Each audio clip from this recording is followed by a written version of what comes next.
Now, US President George W. Bush is going to begin his two-day visit to South Korea today as part of his Asia tour before attending the opening ceremony for the Beijing Olympics. Now, the visit comes after numerous protests in South Korea over US beef imports into the country. What's ahead for the relations between the two countries, especially on the economic front?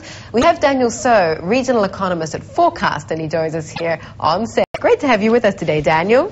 Everyone wants to know whether or not this FTA is salvageable. I mean, obviously Bush is going to make a last-ditch effort to get this through before he leaves the Oval Office in November. Do you think it is salvageable?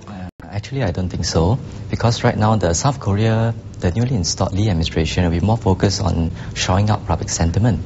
So they will not risk to make any aggressive move at the moment. They want a majority in the assembly, so that they can push through any reforms, but they will still like to have opposition voice in the parliament to look more professional.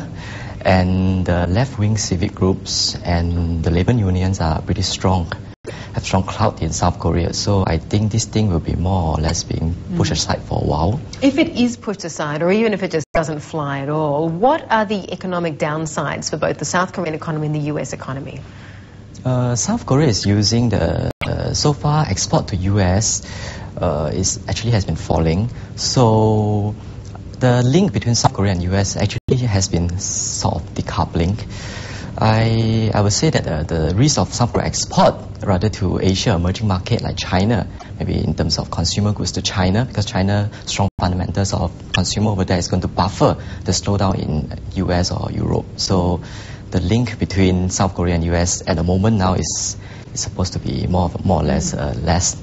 Would you say in a broader sense that during economic bad times, we're certainly seeming to go into one here in the region, that perhaps protectionist forces against globalization will come into play, that FTAs will not really be in vogue the way they were perhaps last year? Yes, sort of what you are trying to say. So I think the main reason about South Korea, the main priority of South Korea now is to anchor inflation. And I just did a study on South Korea, and I think that the fears of the wage price spiral may be overblown. And unlike times of overheating right now, workers seeking a pay raise will more likely to get a layoff, rising unemployment, or even a further depressed demand. So things are not looking good for the Korean economy right now. Yes, very bad. Actually, it's very, very bad. And the market seems to be factoring the 25 basis point rate hike as early as this coming Thursday, while I see no reason for BOK to endorse a hike in the benchmark rate for the year, because they are looking at more longer-term perspective into 2009, where South Korea is going to collapse. I wouldn't say collapse, maybe I would say that it's going to spiral downwards. And would recession be on the cards? Not really on the card, but I think that so far the market has overlooked the risk of a really nasty global economic slowdown and the domino effect it has on Asia. And from the export figure, we have not seen any evidence signs yet, but we will be able to see more weakness even in Asia exports in the second half of this year. How much has the weakness of the local currency been helping the export side, though? In terms of the local currency, the oil importers so far has been withdrawing their bids because of the fall in oil prices. It's a good thing, but I think the foreign funds outflow in the region, because of the risk appetite is fairly poor, and foreign funds have been flowing out. So this is going to drag for a while, and this is going to put upward pressure on the pairing, the dollar-won pairing.